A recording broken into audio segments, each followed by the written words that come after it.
Good evening, everybody. Thank you very much for tuning in once again. Today we'll be having our last session on sleep hygiene, part 7. As we introduced before, I will be using the National Sleep Foundation's website. Uh, the first page, uh, when you scroll down, there is a section of the important components for proper and good quality sleep. There's 6 vital components. 1. Light. 2. Exercise. 3. Meal times. 4. Things to avoid. 5. Wind down. And 6. Environment. And today we'll be focusing obviously on the last component, which is environment. Here, in their brief introduction, it says put your device away an hour before bedtime and sleep in a quiet, cool, and dark environment.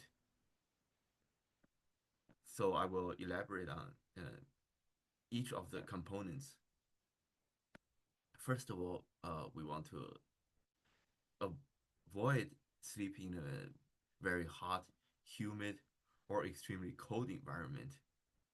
If during the summertime and winter months you need to turn on your AC or heat, please remember that adjust your device to the optimal sleeping temperature, uh, which I would recommend between 70 to 80 Fahrenheit.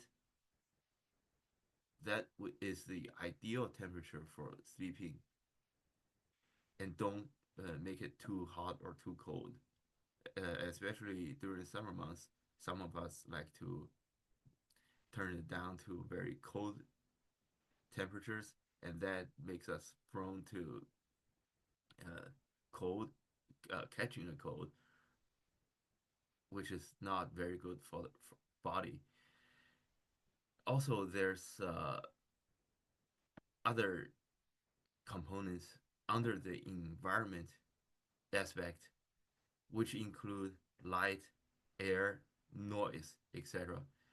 And the most important is light. We wouldn't want to have too bright of an environment.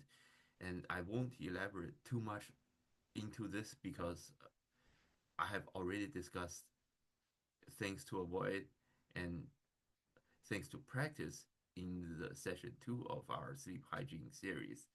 Please refer to my earlier video in the playlist, David Giles Health Education folder, and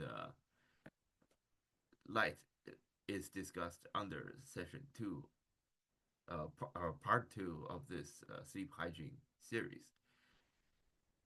In addition, there's the air component. Sometimes it won't be necessarily be air pollution.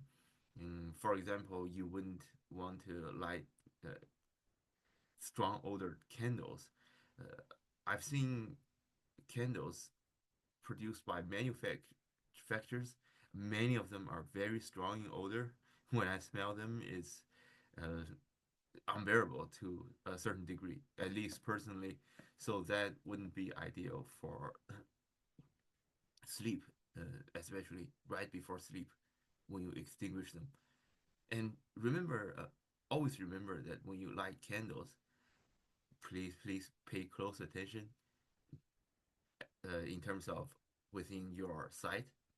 Don't ever leave a candle unattended when it's burning, and keep the uh, uh, flammable materials away from that candle.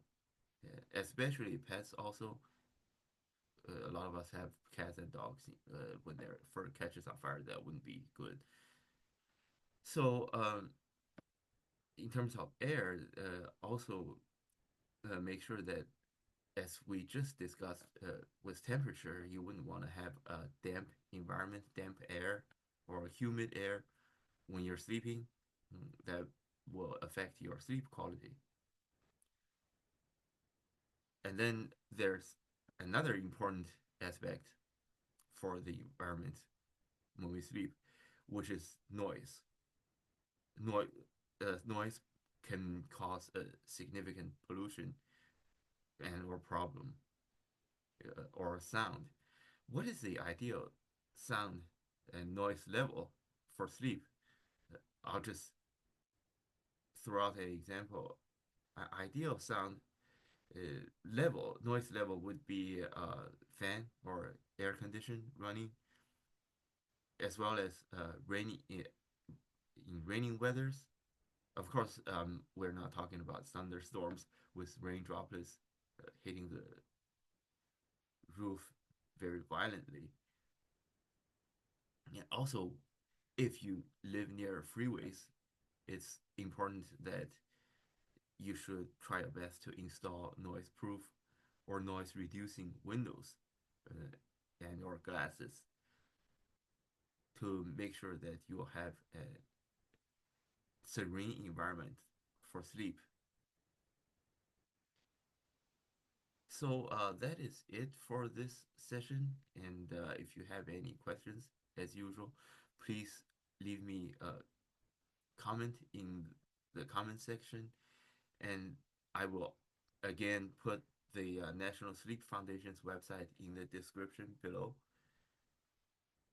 Please give a closer look for their website. It's very beneficial for our sleep. And like I promised, in the future, I will dive deeper into other components and material which are mentioned on this website. It is extremely useful for all of us. Thank you very much for tuning in. This session concludes our sleep hygiene series. And in the future, preferably next week, I will start to publish other health education videos on other topics, which I haven't really decided if there are any topics you are interested in hearing. And please also leave me a comment and we will dive into those topics together.